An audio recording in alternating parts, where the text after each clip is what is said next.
Who says nothing ever happens in January? Huh? Who's got it better than us, Vince? No one. No one Right. is the answer.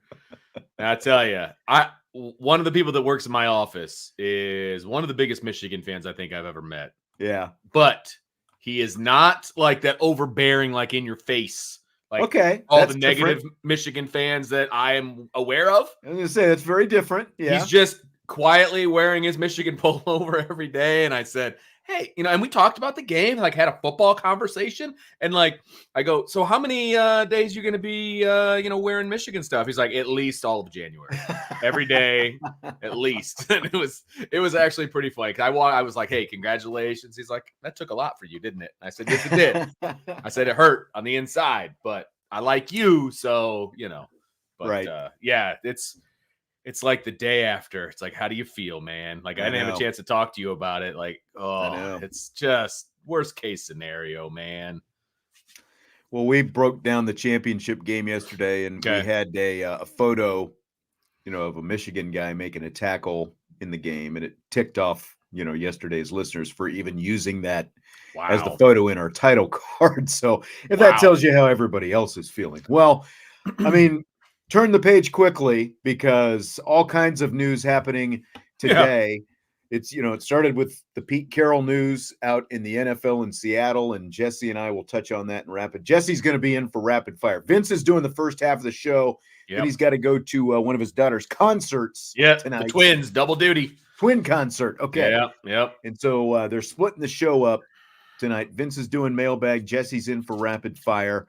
We got the Rod Hurd news transferring to Notre Dame, but of course, trumping everything today is Nick Saban. The king is apparently retired. Can we just call him the king? I mean, I don't think. Yes. I know. Bear Bryant won 6 national championships as well. I mean, Saban obviously has 7, and to do it in this era, when you have almost no other repeat champions in the same time, and just what he's done at Alabama, obviously, is amazing. What did you? I mean, I thought it was actually a hoax when when this started coming out. Basically, okay.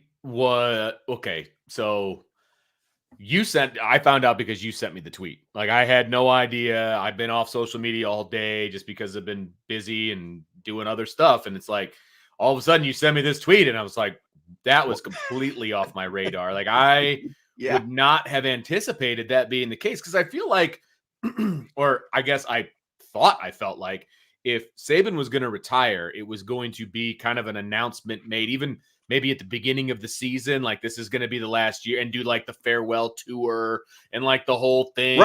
Right. I thought there might be. He nenever gave any hints, at all, that like this could be it. But apparently he is done. Well, especially just coming off another playoff appearance, like. You would have thought that maybe I don't know. Go out on top. Or maybe he's looking at his roster and looking at the state of NIL and just everything else that's going on, and he's like, "I'm done with this." I get it. From his standpoint, all the success that he's had, and now you're really entering the black hole of NIL, like really now getting into it with the transfer portal and everything else. Does he have anything left to prove? No. I mean, to me, the answer is no. I think he probably hasn't had anything left to prove for like at least 5 years, if not even 10. Get out, man. Get out while you can, because it is a terrible situation in college football. And since he doesn't have anything to prove at this point, get out. I was surprised. I was shocked. But then when you take a step back and you think about the landscape of college football, what he's accomplished, all of that, and you top that off with the roster he currently has and kind of the situation he currently has with his actual team. It's like, you know what? Deuces, I'm out. Like, I have no problem with that. I really don't. No, I agree. It's going to be really interesting to see what happens down there at Alabama. I mean, because Nick Saban he won 7 games his first season. Then he proceeded to win at least 10 games over the next 16 seasons. You have to go back to 1972, prior to Nick Saban showing up.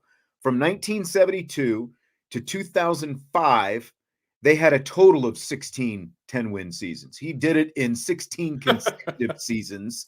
And I just saw, like 40. There's going to be all these different numbers coming out. 44 first-round picks, 29 losses for Saban in his time.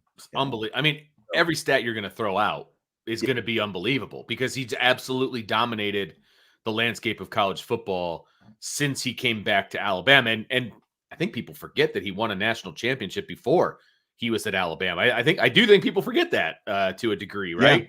Yeah. LSU. And super successful at Michigan State.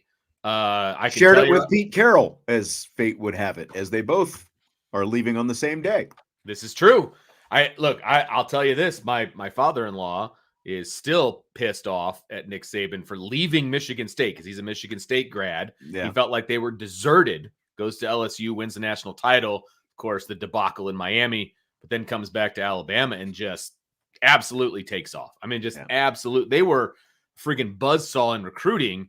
And of course, back then, transfer portal wasn't what it was. And so when you're a buzzsaw in recruiting like that, you just reload year after year after year. And again, to me, Nick Saban, though, proves like what I was saying with those, like the 16 consecutive 10-win seasons. Like, this isn't a job where you just plug somebody in and assume that he's going to continue it. You very well might still have some success, but might I remind you of the Dubose, Shula, Francione years, the three head coaches prior to Nick Saban showing up. Those were some lean years for Alabama after Gene Stallings won his championship in the early 90s. Like, you still have to have the right person in place and get things, like it's not just we just plug anybody in kind of thing. You just like here at Notre Dame, you still have to have the right people in charge.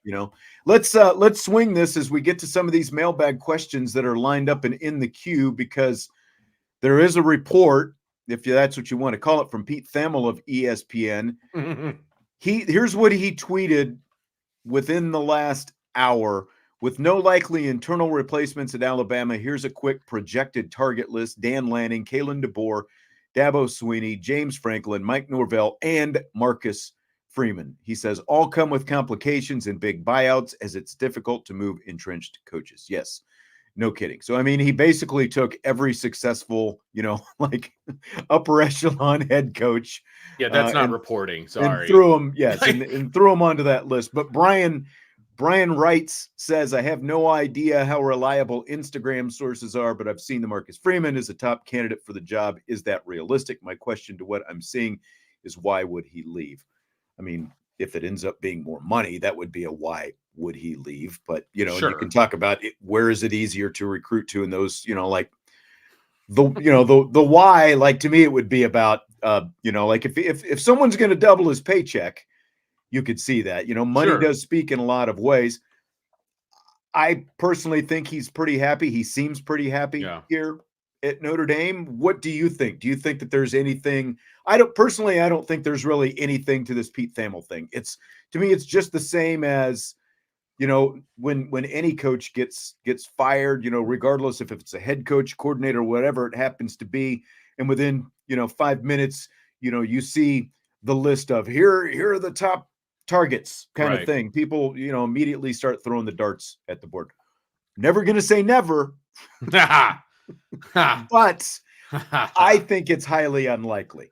Well, we all know what happened the last time I was definitive in my opinion about I'm never going to say never coming or going. And Quincy Williams in the chat says, don't say it, Vince. And I get it, man. I get where you guys are coming from. I will just echo what Sean is saying. Based on the coaching staff that Marcus Freeman has put together, based on the recruiting classes that he has put together, based on the trajectory of where Notre Dame is, okay, and where they're going to be moving forward, I just don't see it. Now, you're talking about a paycheck, doubling your pay. Okay, I mean, that's obviously a reason to take a different job. I get that. Right. I personally don't see Marcus Freeman as an Alabama guy in the first place. Like, he just doesn't strike me as that. He strikes me as a Midwestern guy, right? Now, you could have said that about Brian Kelly before he went to LSU, because that's where all of his coaching has been. But played at Ohio State, has Midwest roots, obviously. And played for the Bears. Like, he's He's always been in the Midwest. I just don't see him leaving. And I also just don't see him making the kind of splashes in the portal and in the coaching hires and all of these different things just to pick up and leave. Now, he could take people with him and he could do all of that. I get it. I just don't see it. I do think Marcus Freeman genuinely likes being at Notre Dame. And I think that's part of it. I really do. And I think his family is happy here. I think that's the case as well. And so I don't see it. I'm never going to say never again because I don't want to be a YouTube meme, but I just don't see that being the case. I just don't. Don't meme him. Don't meme him. I don't want to be memed, people. Yeah. I just don't. Bill Walsh says Freeman's already an elite recruiter, which would be a big part of why he would be attractive to any big program because of his people have taken notice of the way he's recruited here at Notre Dame because it is at a different level and just the way he's gone about recruiting here at Notre Dame. People have taken notice that is much, between that and what they know of Marcus Freeman, the person, the communicator, the guy, who talks to, just the whole thing.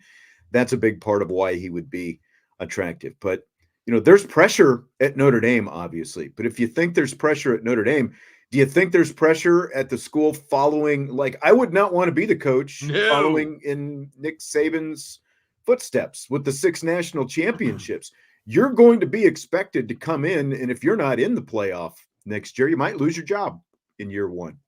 That's you don't want to, it's that whole thing. Do you want to follow follow greatness? Yeah. It takes a special person to follow greatness.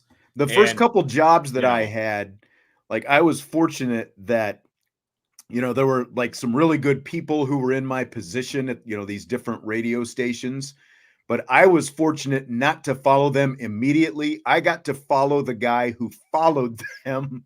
So that's, it made me sort of, it's oh, this guy, yeah, he's all right. He's all right. It's it's on the upswing again, basically, at least in my mind anyway. But I hear you. The long run. So yeah. It's funny. Somebody said Dabo is too old to be taking the Alabama job. Nick Saban was he was 55-ish because I don't when birthdays are. I was just getting ready to do the math. Yeah, he was 55. He was about my age, basically. Yeah, he was 55. Guess how old Dabo is? 55. 54. 54. There you go. So that's not going to stop them from hiring Dabo Sweeney. I'm just if that's the route that they want to go, age is not going to stop them. They hired Nick Saban away from Miami at 55. So now Mike brings up a good point, and I've seen some other people bring this up as well. Keon Keeley. Mike says more talk should be about going after Keon Keeley, who of course was the big fish that got off the hook last year. What do you think about that, Vince? I think everybody's up for grabs from Alabama. I think when there's a coaching change, poaching I feel season. Yeah, absolutely. Poach away. And the noticeable recruit that's at Alabama that had Notre Dame interest, obviously Keon Keeley. You reach out to his people, man. My people will call your people. I guarantee other people's people are calling his people. I guarantee you that, as along with everybody else on that roster, and seeing if they're willing to flip over to somebody else, because the transfer portal that's coming up here in the spring, that's legit. Now they can't jump in now, but they can jump in April. But the other thing with Dabo, because Dabo has always kind of been when Nick Saban goes, it's a natural step, Dabo going back to Alabama. Sure. But let's say he becomes a candidate. I think he's got to answer questions to Alabama about how he's going to embrace what he's not embraced so far at Clemson, the portal. Yeah, absolutely. It's today, man. You either get on board or get out. You have to. And yeah. You have to. I mean, it's, I hate the transfer portal. I hate it with every fiber of my being, and I hate NIL for the same reasons, at least the way that other schools are using it, right? But you have to embrace it for all the right reasons if you want to be successful. Notre Dame, for example, has embraced both for all the right reasons, right? They're killing it in the transfer portal, and they're doing it the right way.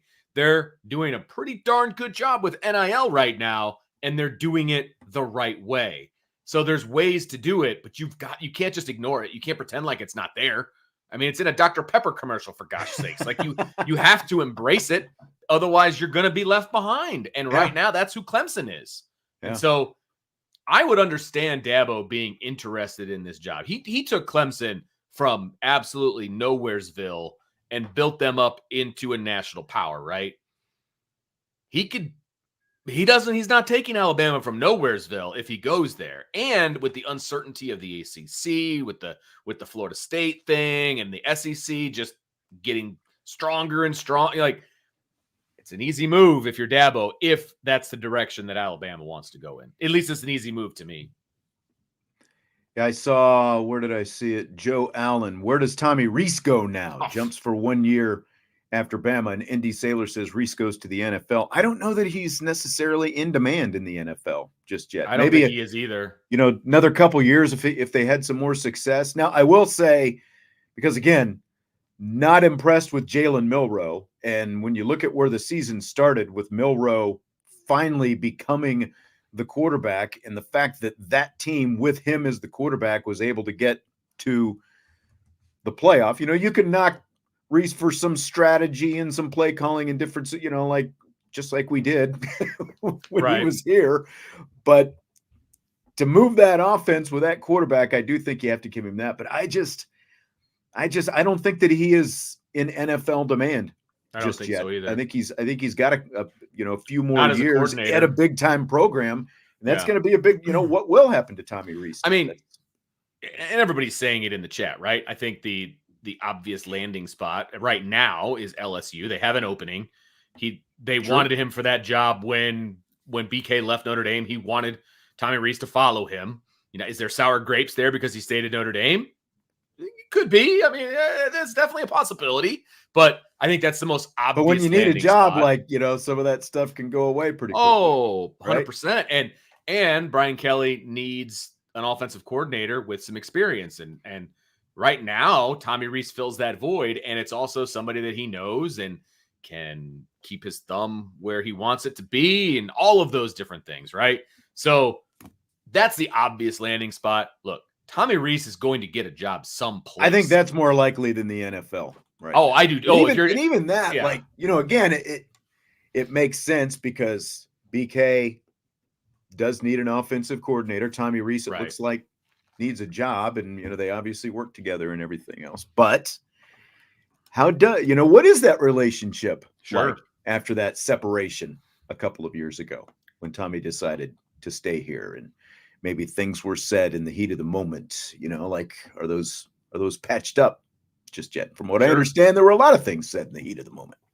That's from what I understand as well. And so, it's been 2 years, right? So maybe the dust has settled and, whatever. And, I don't know. Tommy's going to be employed, right? I mean, he was the offensive coordinator at Alabama in the playoff. Like, he's going to be employed someplace. Now, will it be as a top level Power 5 coordinator? Will it be as a low level head coach?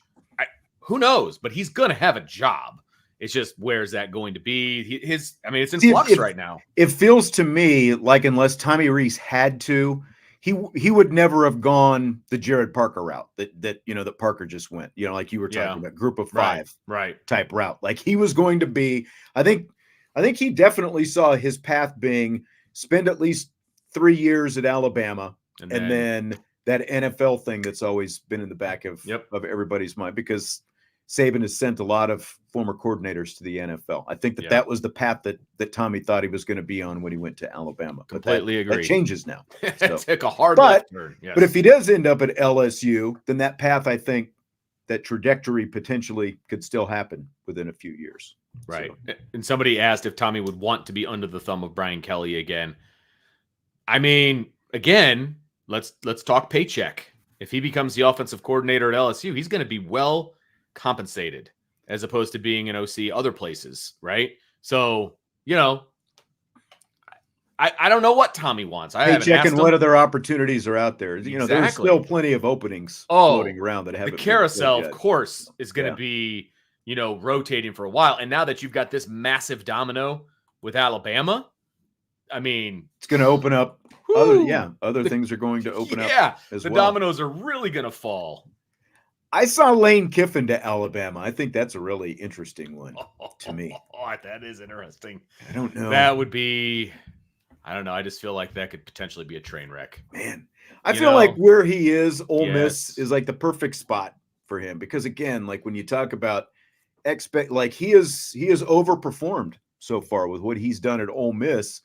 You have one bad year if you go to Alabama, especially if it's the first year, and things can just get off the rails pretty quickly. And we've seen in Lane Kiffin's past that things, can get off the rails from time to time. That's how he ended up Nick Saban's doorstep to begin with as his correct. I mean, I would hope that he's learned his lesson, but he's his own man. Let's just put it that way. And so I wonder how the old school Alabama faithful would feel about a guy like Lane Kiffin being the head coach. I just don't see that as a very good marriage. Yeah. By the way, I did see some people kind of complaining earlier, like, hey, this isn't just going to be the Nick Saban show and whatever else. You control the conversation, This is true. This is mailbag night, so throw in whatever questions you want, whether it's about, Nick Saban, Tommy Rees, Bryant, whatever it happens to be, Notre Dame, obviously. Throw your questions in. This is IB Nation Sports Talk, man. And the biggest sports story of the day is Nick Saban is retiring. Yeah. It's going to get talked about. I'm sorry. Okay, Tommy says one guy, Sean. Just one guy. Okay. I thought I saw a couple. Squeaky wheel gets the grease, Tommy. Man. You could be right. You could be right. You know how it is. It only takes one negative comment to derail the 20 positive comments. Like it's you know how that goes. Oh, do I ever. Speaking of Tommy Guns, he brought some heat tonight. Would Tennessee, I'm assuming he means the Titans, be a good fit for Golden in either role, head coach or defensive coordinator? I mean, I think Al Golden would be a good defensive coordinator wherever he went, to be honest with you. And could that be at a place like Tennessee? Yeah, it could be. I don't head coach though. I don't know. I don't know that I see that jump. I really don't. I think if he was going to be a head coach, it would be in college.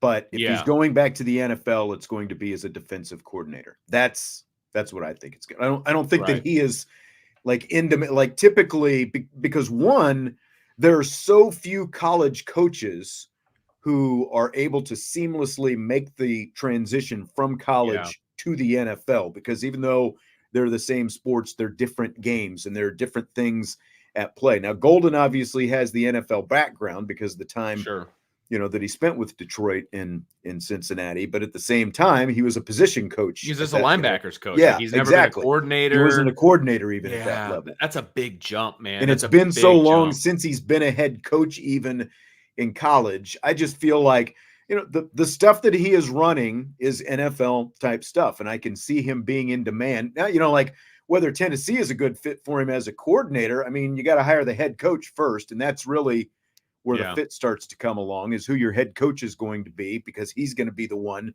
who's going to be in charge of making that hire. I don't see him right now as NFL head coach. If he's going to be a head coach, I think it would be in the college route. And I think it would be as a DC, and that's all well and good. I'm curious to do some research on what an NFL defensive coordinator makes versus what we think Al Golden is making at Notre Dame. I don't know that there would be that big of a difference, if I'm being honest. Well, I mean, the money has been getting better in college, specifically at Notre Dame. They've been paying guys.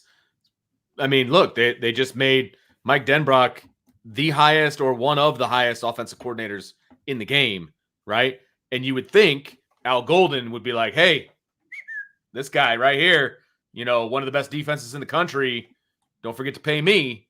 And we know that they're talking extension and all this other stuff. So I feel like Al Golden is well compensated at Notre Dame as well. So I just wonder what that difference would be, from NFL to college from a coordinator standpoint at Notre Dame. Right. And I was trying to do some quick searching here and see if I could, give you an example, but let's see. Yeah, I'll go to something else in the meantime, and then maybe we can come back to this so I don't spend a whole lot of time kind of bogging things down. with that. How about Rod Hurd? Big news him today.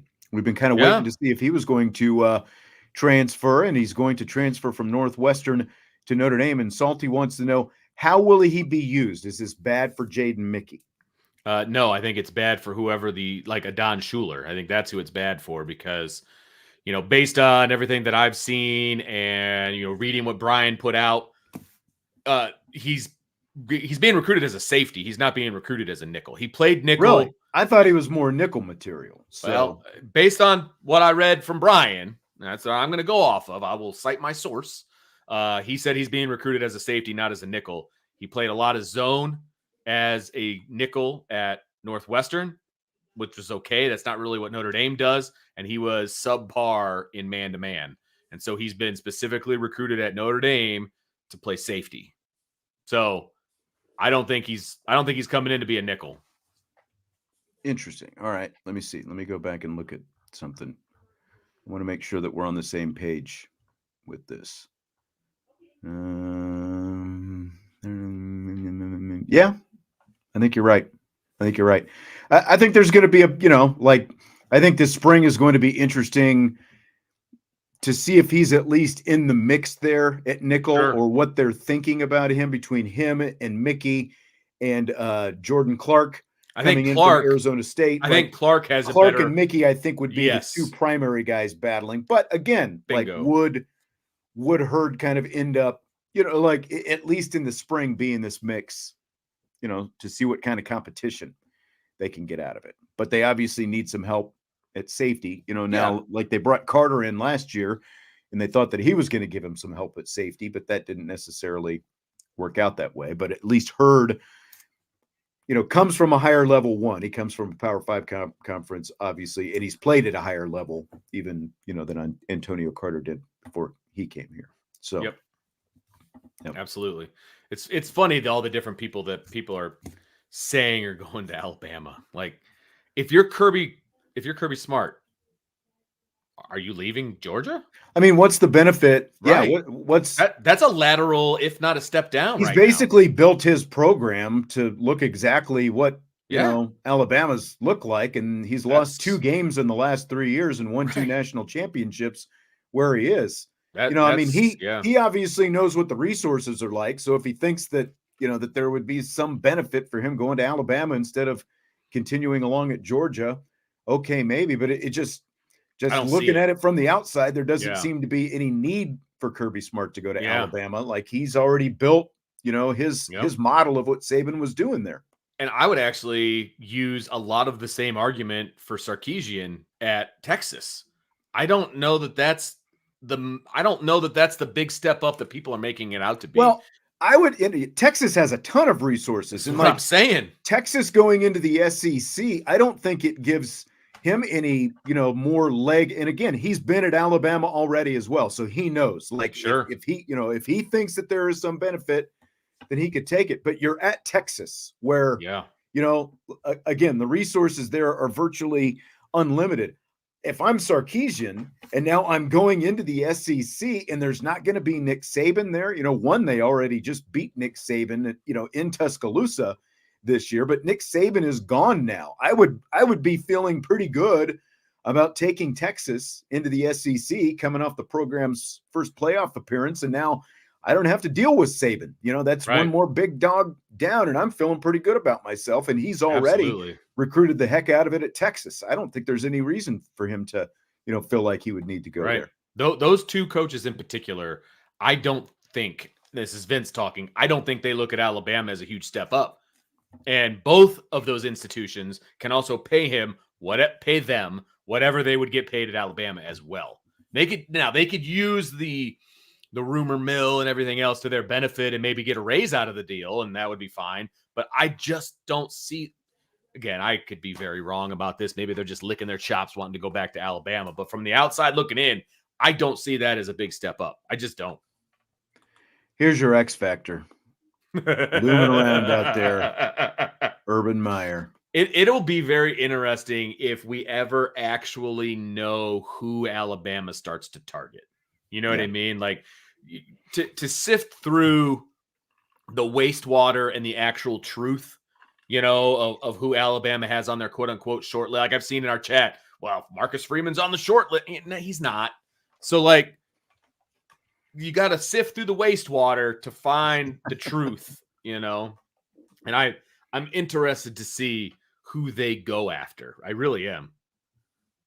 Oh, I am too. I mean, I think some of these names that have been mentioned, will definitely, end up being candidates, but I'm curious to see who it ends up being as well. I think that especially, again, like when you look at some of those names that I mentioned before, whether it's Dubose or Shula or, Francione, like I think that we're in a place where college football is now where there are a lot more, viable guys to potentially take that job now. Than there were 15 years ago when Saban took it over. ND Saylor makes a good point. They did get Saban from the NFL. So you can't rule out an NFL person coming over to Alabama. I mean, you can't rule that out, whoever that might be. Obviously, there's all the dominoes that are falling at the NFL level as well right now. So the coaching carousel is riveting, folks, and it just got that much more interesting with this whole news. I mean, there are 7 NFL vacancies right now. And now when you throw this, if not it's one of the, you're like, because of the stature of who it is in the, in the program and everything else, it's like right now it is the premier opening in college football with Saban leaving. And Salty wants to know multiple choice.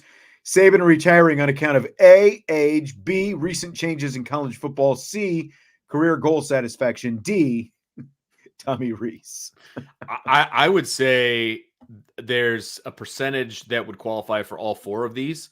Obviously, the lowest being Tommy Rees, because Nick Saban would just jettison an assistant coach and bring in somebody else, and that he's done it a bajillion times. Very true. And I would look what he did. What we were talking about with Kiffin before the playoffs started. Exactly. So like that has never been a problem for Nick Saban, and it's one of the reasons that he's as good as he is, because he knows when something's going bad and he gets rid of the problem. Okay, so I would put the most of my money on B, to be perfectly honest with you.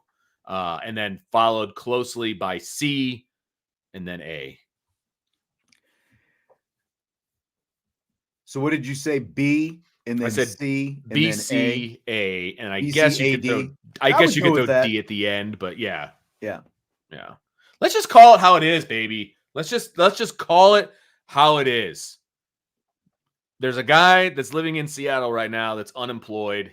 He's got some national titles under his belt. He's going to Alabama. Yeah. Pete Carroll, next Alabama coach. There you go. Put it on. There you go. Throw that dart at the wall. Because that's what everybody else is doing. They're just picking names out of the blue. It's literally all it is. And maybe one of them buyout is this. Maybe one of them sticks. Okay. There's no buyout for Pete Carroll. Yeah. He's a free agent, baby. John B says, I'm hoping this throttles the Bama dominance for a few years and let some other programs. I think that it will. Again, like when you look at the history of Alabama, this wasn't just like Nick Saban came in and, kept the train running at Alabama. It was down before he got there. That's why he got the job. And that's why they were willing to go to an NFL coach who wasn't having success in the NFL. And they were willing, to make that move because they saw what he did at LSU, obviously, but they got him back, again, he had 16 consecutive wins with 16 consecutive seasons with double-digit wins. They had to go from 1972 to 2005 to get a total of 16 double-digit win seasons before Saban showed up. So, there were some, Stallings won his national championship again in the 90s, and they had, a nice season here or there, but it was never like what Nick Saban turned it into. And I think it's going to be really hard for who, no matter who gets it, unless it is a guy like Kirby Smart, for example. Sure. Like, I think it's going to be hard to keep doing what he's doing. And, the first goal that they've got is, they better get their collectives in order and try to make sure that they keep everybody, from jumping into the portal when the spring portal opens up. at this rate. And that's another thing. Now they got to get a head coach and get him in place before the spring begins, and they start a little bit sooner down there, I believe, in Alabama. And I would say, I would say they're gonna have to really be careful of the exodus, from the roster. That's gonna be very, very difficult. They're gonna have to move quickly here to try to keep that roster in place. Now, they're lucky that the portal doesn't open until after spring ball for Alabama, right? They are lucky in that case that the portal has closed and guys can't go into it at the moment. Now, I still think you're going to see people leaving, whatever that looks like. But I also think Alabama, their trajectory was not it was not here. It was not going up, right? I do feel like it had leveled out to a degree, if not started to decline just slightly. Yeah, they made the playoff this year, though. So, like, a decline for Alabama is not a decline like for everybody else, right? But I do feel like they were not headed in the same trajectory that they had been headed over the last, 2 decades, right? And so it is going to be, Guinea Pig Clips makes a really good point. And I was just, stop. There. Says Vince, the portal opens for 30 days after a coaching change. You're 100% right. I completely forgot about that. I think you're going to see guys hitting the portal hard. I do. I do think that. And this is a really good point. Thank you for correcting me. And some other people are chiming in the same way. You're absolutely right. This is called damage control now at this point. They are going to have to do a very good job of damage control right now, just to keep everything together for whatever coach takes over. Yeah. And I also think this is just me spitballing at this point, but I also feel like, people are saying, why would they even choose Marcus Freeman? He's a great recruiter. He's not a great head coach yet. I'm not disagreeing with that premise. I'm not. But I think the top echelon coaches that people are throwing out there, Kirby Smart, Sarkisian, et cetera, they're not coming, I don't think. And so you're going to have to lower the expectation a little bit about who you want to get, right, if you're Alabama. So now you start looking at who are the up and comers, who are the guys that bust their butts on the recruiting trail and, get quality coaches and do all these different things, right? Then you start talking about people like Marcus Freeman. Now, I'm not saying he's a candidate, but I'm saying his profile, I think, would be very appealing to a place like Alabama, because he's a guy you could bring in who would keep that roster together. He would bring in quality coaches, that kind of a thing. Yeah. Again, I don't think he's a candidate, but I think that's a very similar profile that they should be looking for. Yeah, I don't disagree with that. Not at all. All kinds of stuff bouncing around. Oh, this is unbelievable. This is crazy. DK, should Saban have retired after the 2020 championship, or was losing 3 years of his life worth $30 million to his grandkids? Well, I mean, he's obviously set up for generations of the Saban household. There is something to be said for that, for sure. And look, there's probably a part of him, a good part of him, that enjoys coaching. He wasn't done yet, and you can speak from experience. I can speak from experience. You have that bug or you don't. And if you still have that coaching bug, man, you still coach. And if he doesn't, he doesn't. And apparently he doesn't. And like he just, I remember after they won that first national championship, for some reason, it's still kind of ingrained in my head when he stood up there, like, he wasn't like grinning and smiling ear to ear. He had the look on his face like he was already thinking about next year, And that's always really been Nick Saban, like you've never really seen him get crazy and, really seem like he's, living and enjoying that moment. It was just like he is a football coach, and he's always been a football coach. And it just seemed like that's all Nick Saban would ever do. And that's really, so much a part of his life. But obviously, for whatever reason, and I'll be really curious to see what he says. Surely he's going to do a press conference here within the next couple of days. What kind of things he says that led to his decision to step away. Vince is going to be stepping away here in a minute, so we bring in this guy. Hello, with a green Ivy hat on. Jesse Stiers to Alabama. That's what's happening. Oh, that's news to me. I got a big buyout. This is true. What's Prime's buyout? Sloppy Joe says. That's a good question. I mean, if I'm Norvell and I've got the opportunity, like if my name, gets connected to Alabama, I mean, that seems like an easy jump for Mike Norvell, doesn't it? Oh, I think that's a great jump with all the crap that they're having to deal with. And he could be like, look, apparently I can't make it to the Final Four at Florida State, and you can at Alabama. Yeah. Why would you not? Like, for him, I would take that job. Like, that's a job I would actually take, not just use it for leverage. Like, I'd be gone. And then would Florida State want their native son back after his one weird year at Colorado? I think that's the only place that Dion would leave for at this point. I do. I think he's invested in Colorado. I do. He says all the right things, obviously. But he would leave Colorado for Florida State. That's what I'm saying. If Norvell is gone and he has the opportunity. If Florida State called him tomorrow, Dion would be on that plane.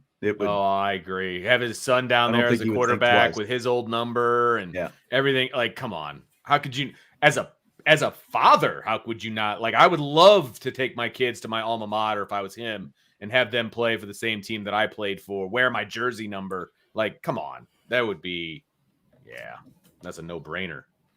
Again, the dominoes, baby. They're all falling. The dominoes are falling. Yes. Well, Vince, do you need to get going? I guess. I kind of want to stick around, but I have a feeling you would get in trouble if that happens. I'm already missing the actual concert on Friday because I'm going to be in Florida. And this is like the preview concert. It's like a dress rehearsal. So if I miss it tonight, I'm really in trouble. So I got to go. Yeah. All right. Unfortunate news. Enjoy. Vince.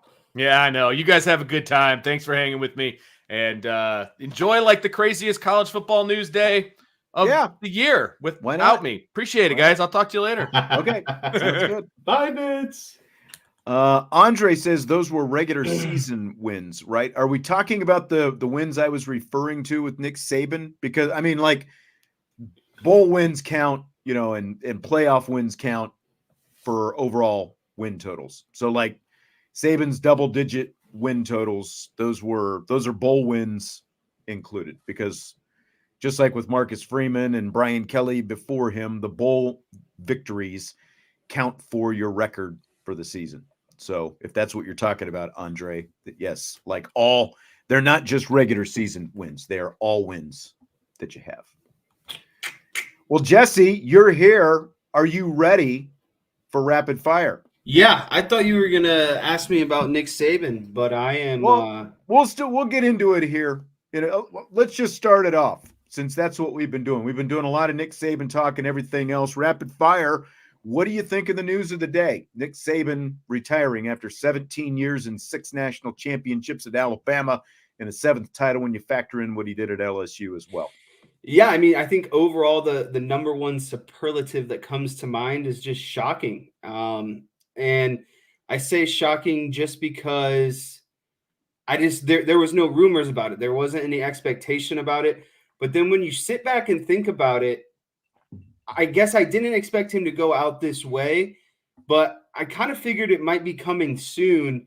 And the reason I say that is because of the portal and the current NIL situation, because Nick Saban built his empire. He was the Roman Empire, right? In terms of college football.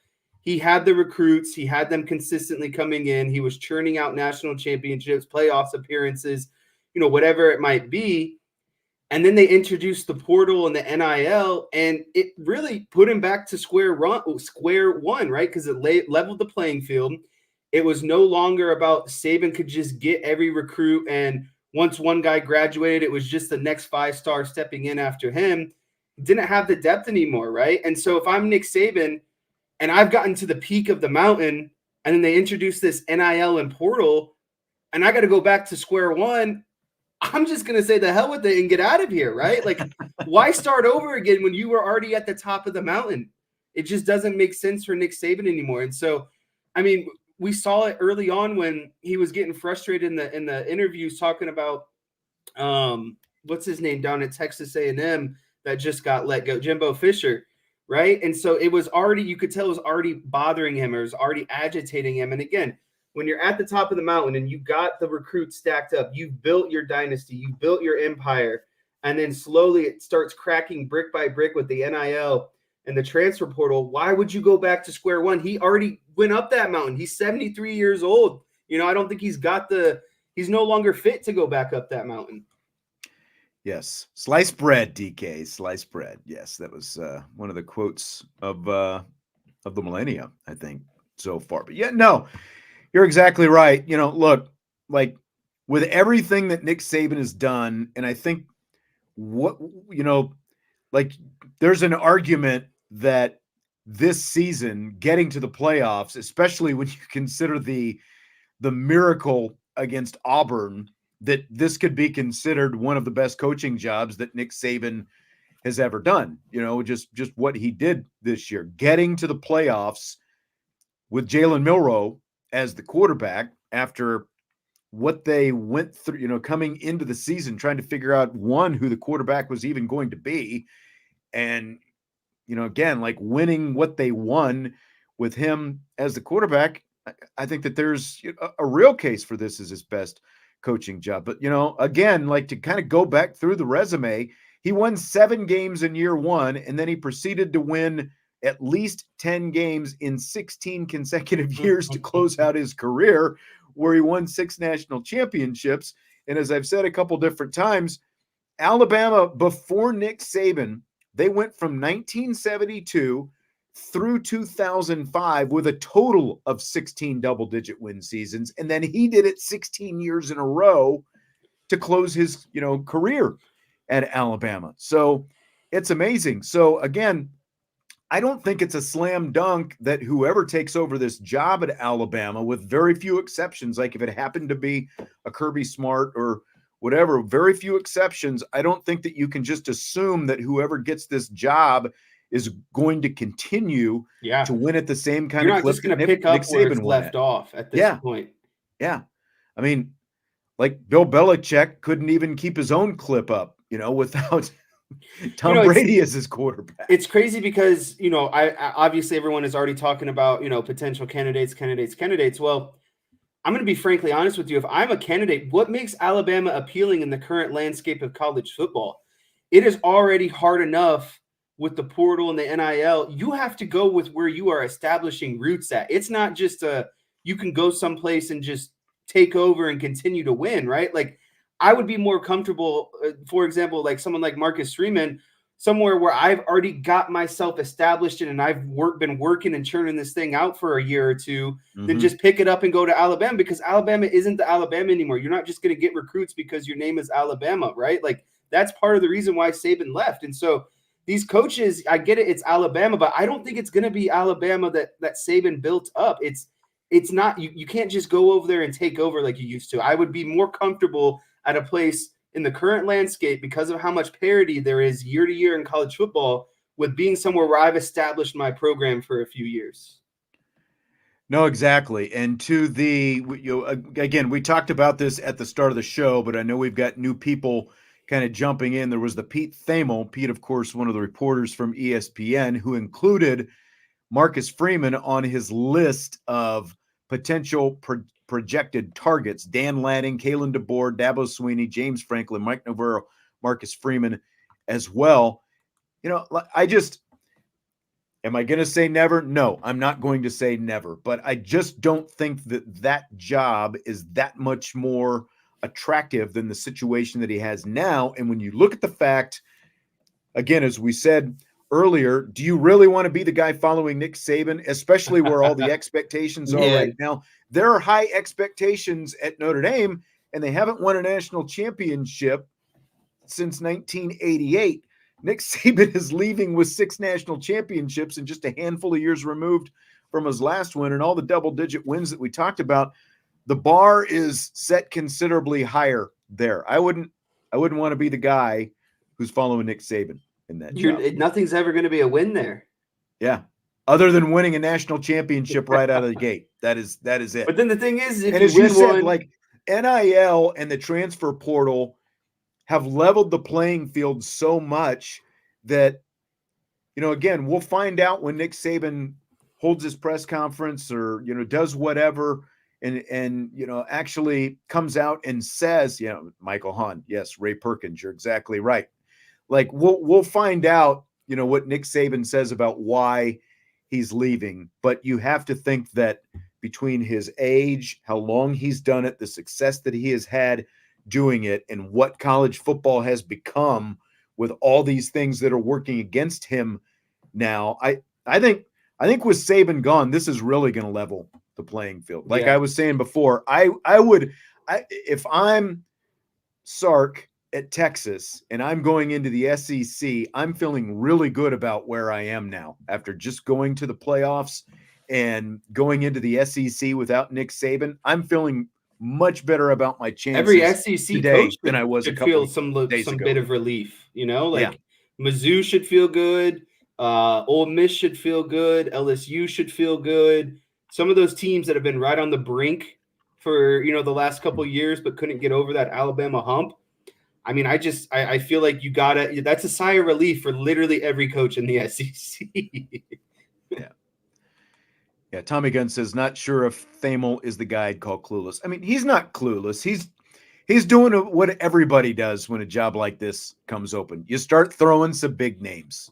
Yeah. I mean, you just and Marcus Freeman makes sense because of what he has done so far. Marcus Freeman has shown him. Yeah. That's what specifically in recruiting, because he still has to prove himself as a head coach, but the recruiting aspect makes him a candidate for any high profile job. Well, I think another element of this profile job is like Nick Saban's no young spring chicken anymore. This man's 73 years old, right? And I was thinking about, I was like, well, my grandpa's 77 and Nick Saban's 73, right? Like he's going to be getting close to the 80s here pretty soon, right? Like if he stuck around a couple more years. And it's just, at some point you got to give it up and go enjoy, everyone's talking about that home he bought for X amount of money and it's an island or whatever. But like at some point you got to be able to enjoy the fruits of your labor. And I think he found that this is the perfect time for him to call it quits, to find, to get out essentially. By the way, Tommy, not happy that we ended the mailbag and segued into rapid fire. He said, you did what, 3 questions? No, we did more than 3 questions. We did at least 3 times that many questions. But don't forget, even though it's rapid fire, we still take listener viewer questions in rapid fire, right, Jess? Like we still address them in rapid fire. So if you've got more questions to come, get them in there. Make it happen. We can include them. We haven't had a chance to talk about this yet. Fill in the blank. Adding Rod Hurd from Northwestern means blank for Notre Dame's 2024 secondary. It means a massive upgrade in the Notre Dame secondary, because I think it's going to, he predominantly plays in the nickel. I think Clark, the transfer from Arizona State, is ultimately going to be the guy in the nickel. And I think Hurd's going to be the safety playing next to Xavier Watts next season, most likely. And I think those duo together is just going to bolster an already good defense and elite secondary. So it's just like putting the cherry on top continuously. And to me, it's just hats off. Again, I can't say enough about Marcus Freeman, and that man's been a dog in this portal. He's gotten everything that he's needed. And he's been a man on a mission, and he's just been tearing it up. Big time. And I think you're absolutely right. And they've got both depth and front end type guys. So there's, because like you said, you're bringing in Jordan Clark as well. Whether or not he ends up being the guy or whether it ends up being Jaden Mickey, I think that's a question. But, spring football is, when you think about it, it's really not that far away, maybe in the 6 weeks, 7 weeks away, something like that. So I think it's really exciting because it was already a great defense and they were able to keep Xavier Watts, and now you bring in a guy like Hurd who, like you said, we expect to see play back there at the back end and maybe even kind of see what he can do from a nickel standpoint as well in the spring anyway, just to see how he compares to both Mickey and Jordan Clark as well. So they've addressed some immediate needs, and Rod Hurd is going to be a big part of that, I think. So very exciting to see. I like this Northwestern Notre Dame relationship. It's been very beneficial before. No, it's seriously, because these guys it's very similar. The academic rigor, Mhm. You know you're getting an intelligent and, athletic, well-rounded player. I mean, they had Ben Skronik. He ended up going to the NFL. And then they had another secondary guy a couple years ago that also came over from Northwestern, who I can't think of at the moment. And now you add, this guy. So I continue to like this relationship with Northwestern. Yes, I concur. Scale of 1 to 10, how nervous are you about the possibility of Al Golden going back to the NFL now that the NFL's regular season is over? Yeah, so when I think about this one, 5 out of 10 is 50-50, so a toss-up. I have better feeling than just a toss-up, so I think it's going to be – I would put this around a 2 or a 3. I just don't know – yeah, Brandon Joseph, that's the guy. Thank you, T-Guns.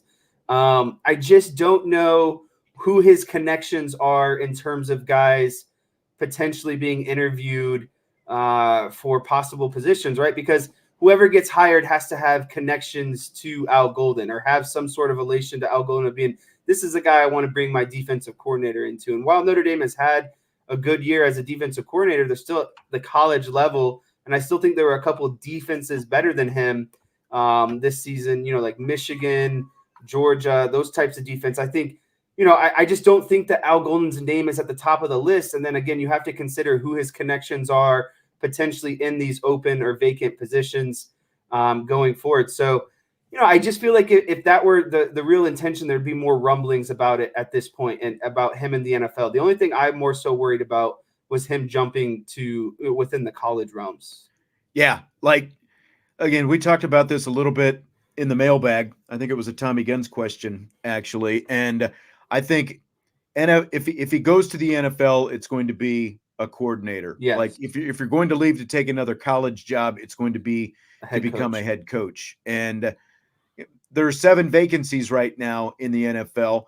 This was a down year for the Bengals where he had his last roots in the NFL, so you don't see a whole lot of guys kind of falling off that Zach Taylor tree right now. I mean, Taylor has been, now granted, Joe Burrow was hurt and all that kind of stuff. So I'm not knocking Zach Taylor by any means. I felt like they competed really well with Jake Browning as the quarterback, and Jake Browning competed very well in terms of his girlfriend, the bodysuit and the whole thing, things worked out really well for Jake Browning as it turned out. But my point is, I think it's going to be kind of wait and see just in terms of what happens, because there are so many openings right now, so many head coaching openings in the NFL. And he did just put together one of the best defenses in college football this year. So I would put it, at a 6. I'm not super worried. I'm a little bit more worried than where you are right now.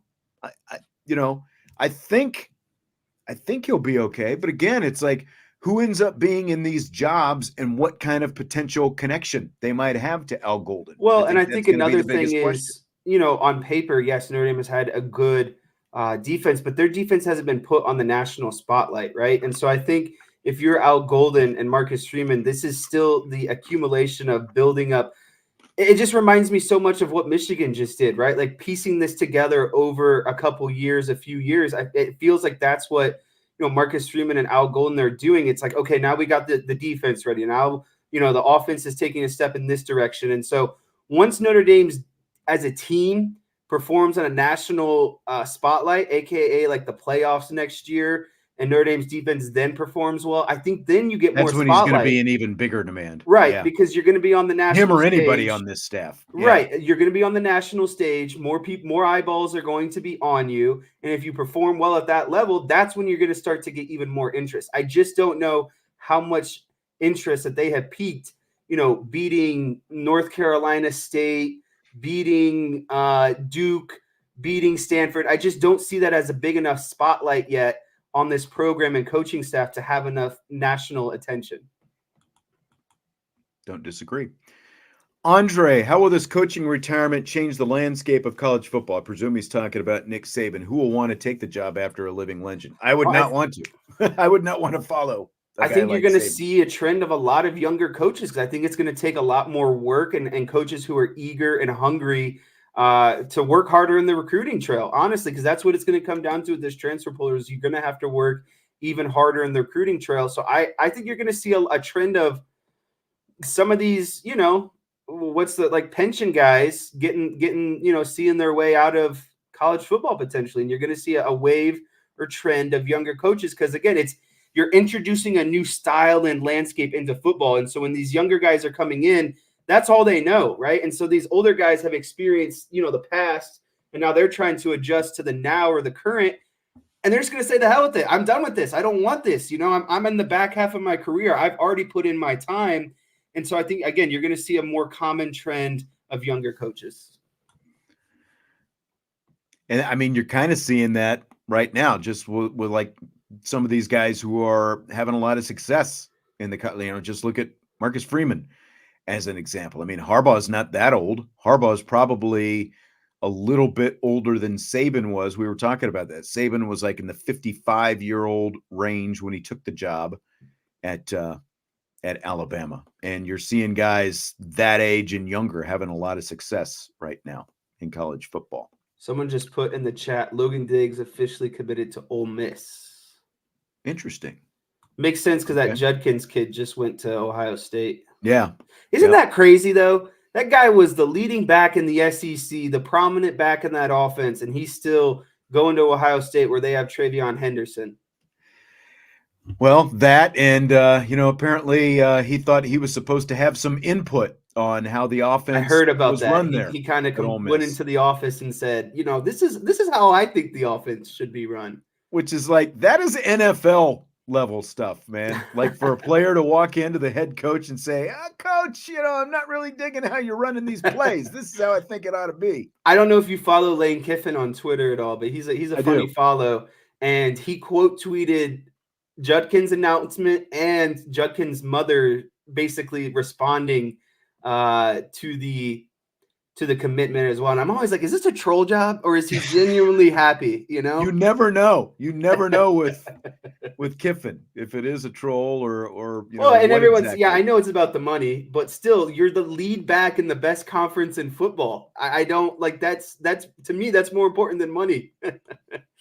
But and it's like how much difference in money are we talking about? Like 1.5 compared to 1.2 million, like. Yeah. I don't know. I just think there's more to be said about being the best running back in the best conference in football. Yeah. So that's just me, though. Well, I mean, there's going to be an argument about what the best conference is now with teams like Oregon and Washington and USC and UCLA jumping over to the Big Ten next year. Jesse, I don't know if you remember Kahanu Kia, but he was a freshman 2 years ago when Marcus Freeman was still defensive coordinator at Notre Dame. He has been on a Mormon mission, and he's going to be returning to Notre Dame now. And Marcus Freeman was asked about Kahanu Kia. It's been a few weeks back. I've been actually I've had this, and we've had like so much other big news keep coming up. We haven't had a chance to talk about it, but here's what Freeman had to say about the return of Kahanu Kia. I'm excited. I mean, I loved my 1 year with Kahanu. He played linebacker for part of the year and then moved to Viper part of the year. But to get him back in this program, the energy, the production, the physicality that he plays with, I'm excited to see. He hasn't played football for a year and a half, 2 years. So we understand that. But that was an agreement that we had when he told us he was going to go on this mission. And so I bet you we get a more mature individual, and I'm excited to see what he does when he gets back. So, Jess, what should our expectations be for a guy like Kahanu Kia, who's been away from football for 2 years, as he makes this return to the Notre Dame football program? Yeah, I think that you should have kind of low expectations. I think you have to have grace and expect kind of a rebuild in terms of getting back into ultimate football shape, because I'm not going to sit up here and act like I know a lot about Mormon missions, but it's a serious commitment, and it's a serious lifestyle change. And the only thing that I worry about potentially is what is his physical kind of condition? Did he lose weight? Is he not as bulked up anymore? Was he doing any sort of lifting, working out, running? You know what I mean? Like, because when you're on these war missions, it's a lot. It's a big time commitment. You're devoting a lot of your time to. It's not like you're staying in Marriott's, when Correct. you're in And so South it's just America like, doing this stuff. What sort of stuff did he do beyond the Mormon mission? Did he still devote time to trying to get, workout in? Was he still, potentially looking and how at much anything? Workout can you get in? There's only so much you can do, I think. And so then also, are you doing anything like, I don't think so, but are you doing anything film wise? Like, are you looking at anything X's and O's?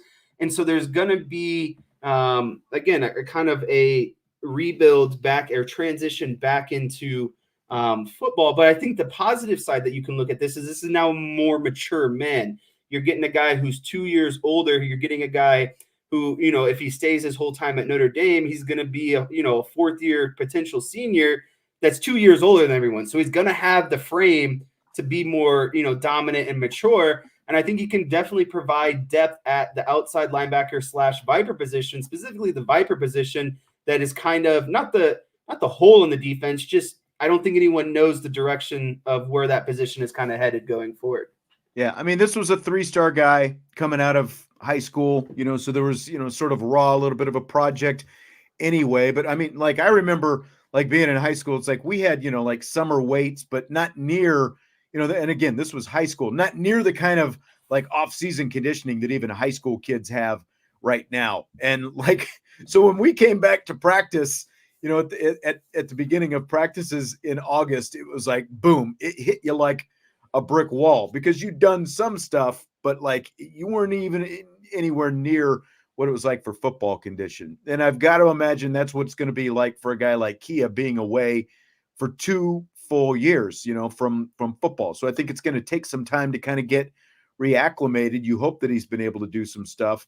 I think short-term expectations have got to be pretty low, and hopefully at the very least he can provide some depth and, maybe start, pushing for some time within the next year or two. So I think it's like Notre Dame has had a handful of these guys over the years, but not a whole lot.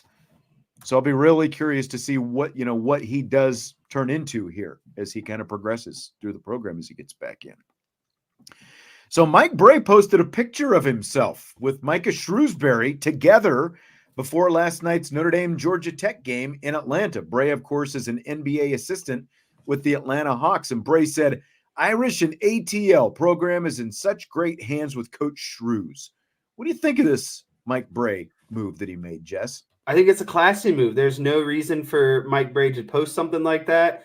And again, it's not like his relationship with Notre Dame was bitter or ended sour. But again, once you are done at a university, you don't owe that university anything anymore, right? Like you move on, they move on, etc. I just think it's a really classy move. And it's also, to me, it's reassuring, right? Because he doesn't have to say those things. He doesn't have to put that out to the social media world. He doesn't have to put it out to anyone, but he deliberately made a choice to put a picture out there with his successor and say the program is in great hands. And so coming from Mike Bray, and again, I know things didn't end well in terms of, basketball win-loss and, Mike Bray's time was kind of overdue at the end, but he's still a really good basketball coach. He's still a really good, teacher of the game. That's why he's got a job in the NBA still, right? He's very well respected. He's a great guy. And so when he goes out and says something like that, it just reassures me about what Shrewsbury is doing with this program already. No, exactly. And, like Bray didn't have to do this. He didn't have to, he could have just said, well, I'm busy and, I'm doing my NBA thing. I don't have time to go down and do that. But he even showed up wearing an Irish shirt, like that's just Mike Bray, So again, he didn't have to do it, but it is really cool that he did do it. And then he put it out there, on social media. And it's good, because I know, like, between Digger and Bray, there was both McLeod and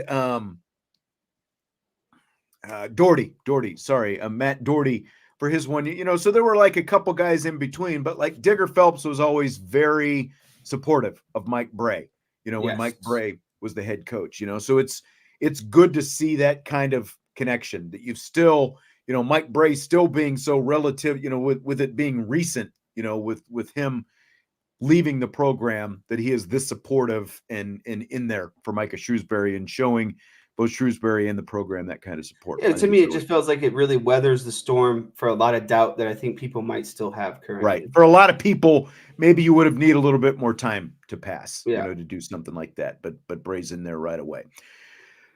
So fill in the blank. Shrewsbury's men beating Georgia Tech in overtime last night means blank.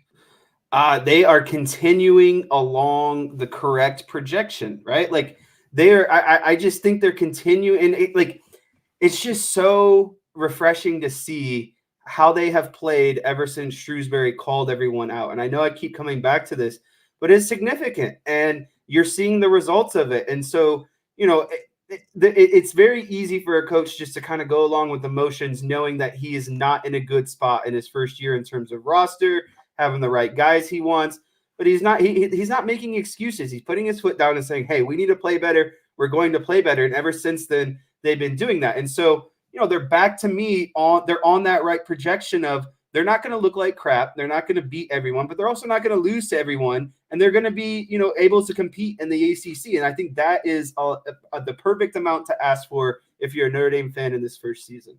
Yeah. And that's, like I said at the time, I don't think that beating Virginia meant that they had turned a magical corner, but at the same time, when you were floundering the way they were floundering, and it's not necessarily a horrible thing that they were floundering just because of all the, the things that Shrewsbury was up against, putting the roster together and everything else that he had to do with the inexperience that this team had coming into the season. But when you were having those kind of issues, then he, called everybody out the way he did to be able to win that game against Virginia. I think, even if you still expect this season to be a bit of a roller coaster, like they're not going to go out and, win those kind of games night in and night out. But psychologically, that tells the guys in those uniforms that if you do things the way we want you to do things, we can get these kind of wins.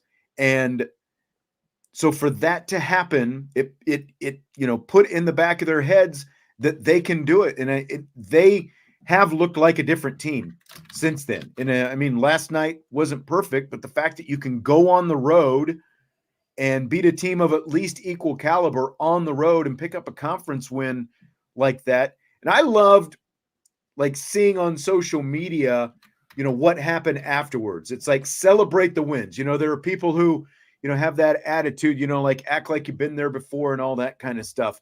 But I think that you also have to celebrate the wins when you get the opportunity, have fun with it. And I think that, I think it's great for the program. It shows that, I just saw what Joe said right here. And this is kind of what I was, shows that the coach has a team moving in the right direction and that lack of effort will not be accepted. And effort, as we've seen these last few games, will go a long way. Effort and attitude pointed in the right direction. Yeah, and I think that game, in which he called everyone out, I think that was their bottom out point of the year. I think that's going to be the worst. That was their worst. That was the lowest of the low in their season. I don't think you're going to see anything worse than that the rest of the season, right? And I'm not saying that this is how it's going to end. There's still a whole season to go.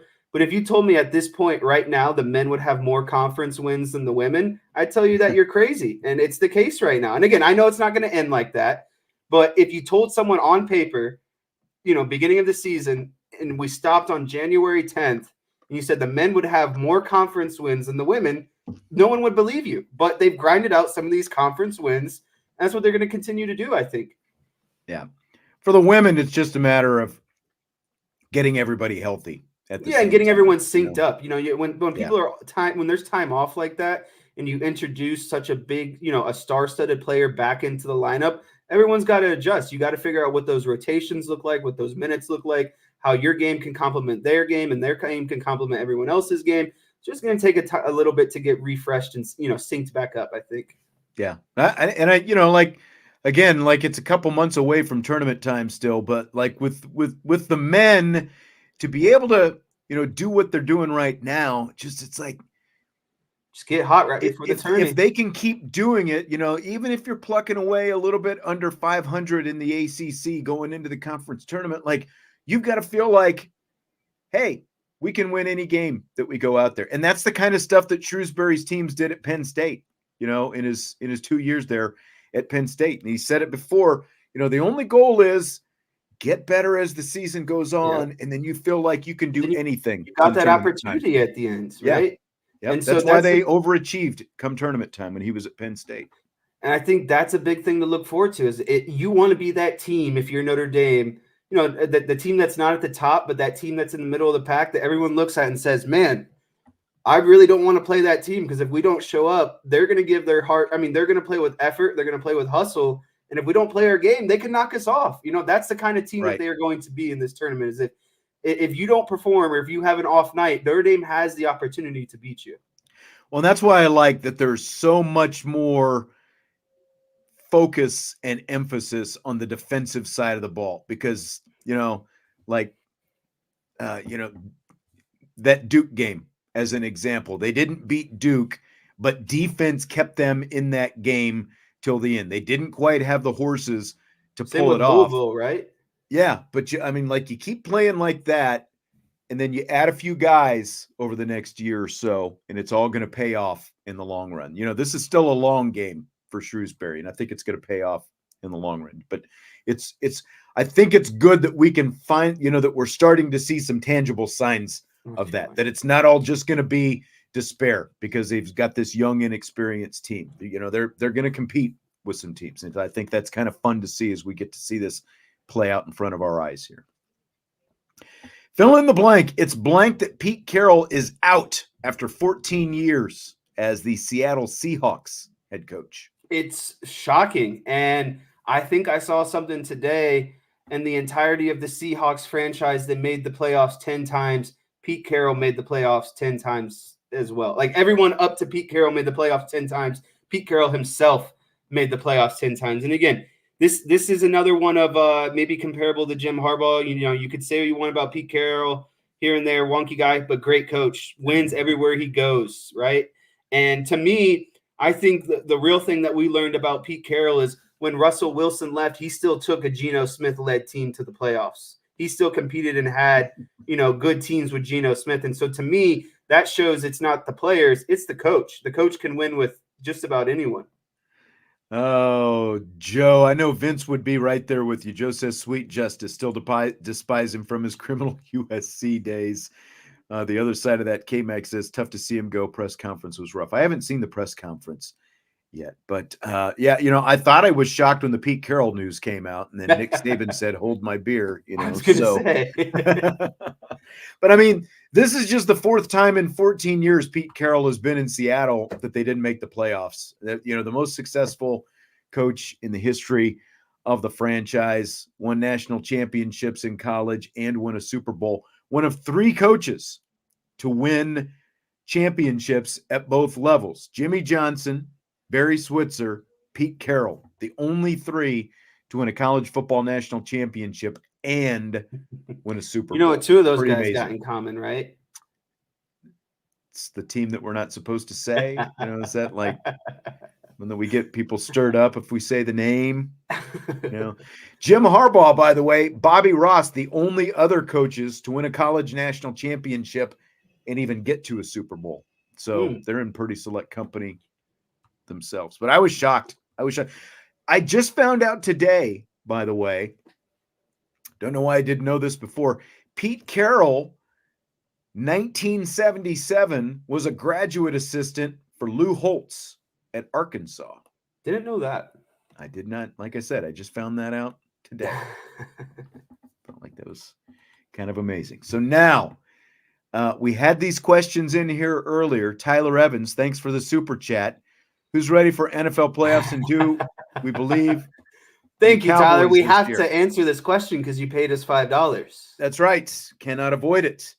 My confidence level, if I'm going 1 to 10 in the Cowboys, is a 6, is where mine is at. How much higher is yours? Because you are obviously you're always far more optimistic than I am. Them being the 2 seed definitely bumped me up to about, I would say my ceiling is an 8, but I would say I would land comfortably around a 7 right now. here's what I'll say. I had a feeling yours was going to be right around that. I will feel very confident if the Rams and Buccaneers can win this weekend, because if that happens, Cowboys don't have to play the Lions. And that means that they would host Tampa Bay and the 49ers would get the Rams. So if you can play the Packers and Buccaneers in back-to-back rounds at home, I feel very confident about that. I start to get uneasy when we start talking about going to San Francisco again. That's where things get a little bit uneasy. But I was think still, I'm not going to write off the Packers by any means because there's a lot of history there. But like I was sweating a little bit. Like if they would have had to play the Rams in the first round, that was not a matchup I wanted to see. No. Didn't want that at one because Sean McVay is ahead of Mike McCarthy in terms of coaching.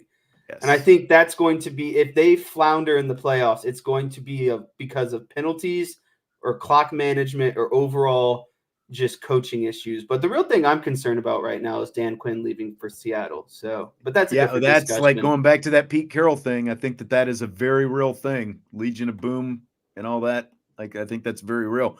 Stephen A. Smith, though, says that this Cowboys team has the best chance to reach the Super Bowl since 1995. I agree with that. Sell that. I buy that. I think, I 100% buy that. I think Dak is playing his best football. CeeDee Lamb is playing his best football. Those two are the best wide receiver and quarterback tandem in the NFL right now. I think they have a defense that can get it done. And so you combine having a top 5 defense and a top 5 offense and your quarterback playing with the most confidence that he's ever had. I do think that this is their best shot. And this is overall a down year for the NFL, in my opinion. I don't think there's super huge juggernauts quite like any, and you don't have elite quarterbacks out there ready to take you down.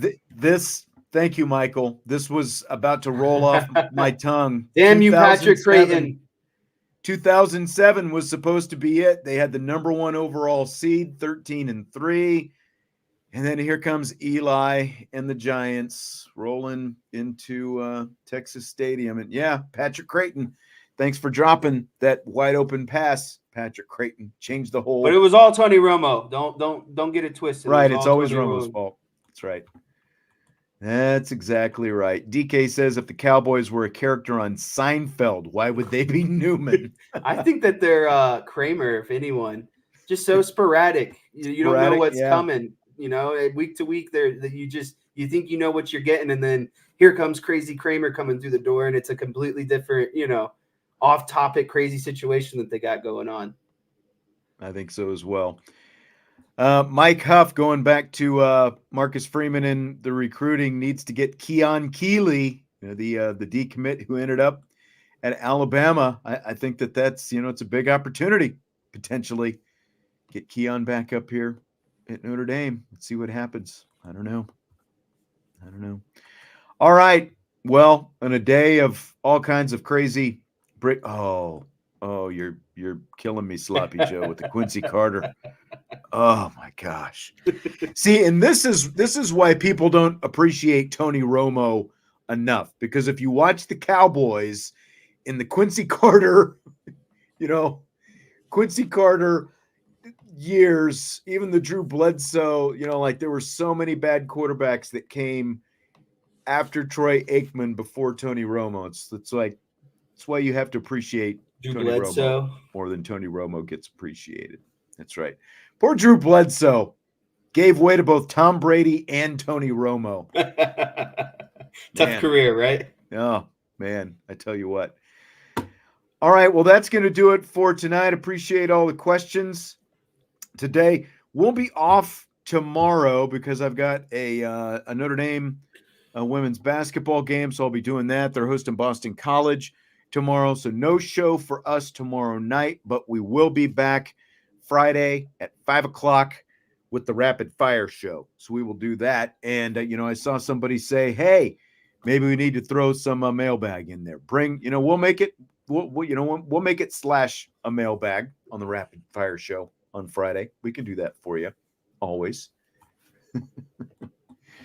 See you, Tommy. Everybody be careful out there if you're driving. whatever you happen to do. I know the weather's supposed to keep getting worse over the next day or two. So subscribe, rate, review, hit the like button before you leave, and we will talk to you Friday on IB Nation Sports Talk.